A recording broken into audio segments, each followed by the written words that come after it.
Bonjour à tous, aujourd'hui on s'immerge dans un univers particulièrement sombre et fascinant, celui du jeu de rôle Cyberpunk, la chute de Neo Tokyo. Accrochez-vous, la descente va être rude. Pour bien comprendre l'ambiance, il suffit de lire cette phrase. Elle pose le décor immédiatement. Pas de fioritures, pas d'espoir, juste un monde de désolation où la survie est le seul horizon. Alors, voilà comment on va décortiquer cet univers. D'abord, on va faire un tour à Neo Tokyo, ensuite on verra qui tire les ficelles, puis quel rôle on y joue, et enfin comment on fait pour ne pas y laisser sa peau trop vite. C'est parti pour la première étape. Bienvenue à Neo Tokyo, une ville littéralement construite sur les cendres du passé. Imaginez un peu, il y a 1000 ans, le monde tel qu'on le connaissait a disparu.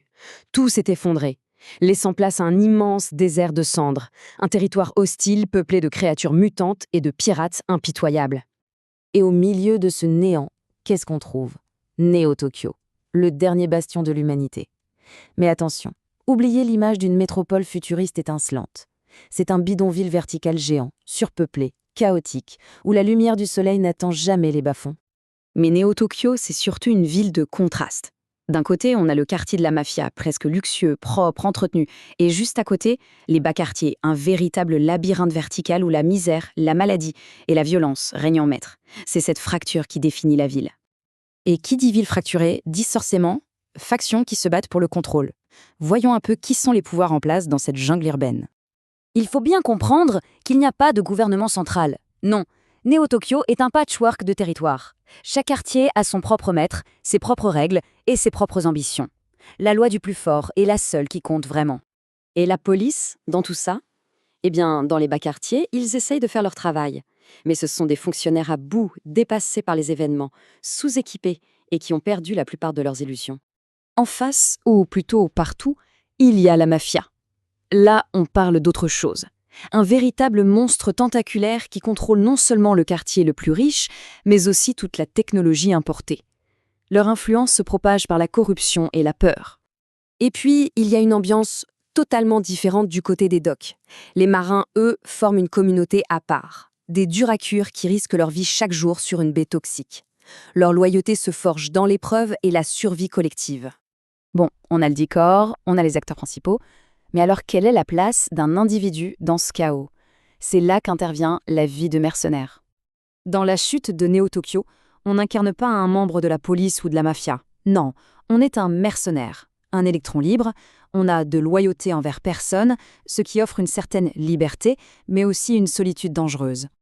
Et ça, c'est peut-être le point le plus important à saisir. On n'est pas un héros. Pas du tout. Il faut oublier les grandes épopées.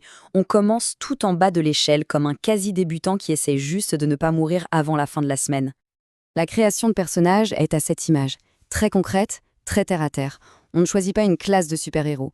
On choisit un passé, on définit ce qu'on sait faire, on gratte un peu d'argent pour démarrer et on s'achète de quoi tenir le coup pour le premier contrat. Ce qui nous amène à notre dernier point, les règles de la survie. Et là, on touche vraiment au cœur du jeu, à sa dure réalité. D'ailleurs, le créateur du jeu met les points sur les i dès le début. C'est un jeu à l'ambiance dure, fait pour un public averti. Le message est clair, attendez-vous à des choix difficiles et à des conséquences qui le sont tout autant. Pour illustrer cette dure réalité, prenons un simple chiffre, 100 néodollars.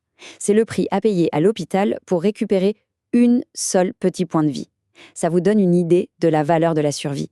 Elle a un coût et il est très élevé. Tout le système de jeu est construit sur cette idée de précarité. Il n'y a pas de petites décisions. Chaque choix a un impact. Chaque ressource est précieuse. Chaque balle compte. Et chaque mission peut très bien être la dernière. Au final, le jeu pose une question fondamentale, bien plus profonde que la simple survie. Dans ce monde où le pouvoir est tout et la morale un luxe, quelles traces vont laisser vos actions? La vraie question n'est pas de savoir si l'on peut survivre à Neo Tokyo, mais plutôt qui on devient en essayant.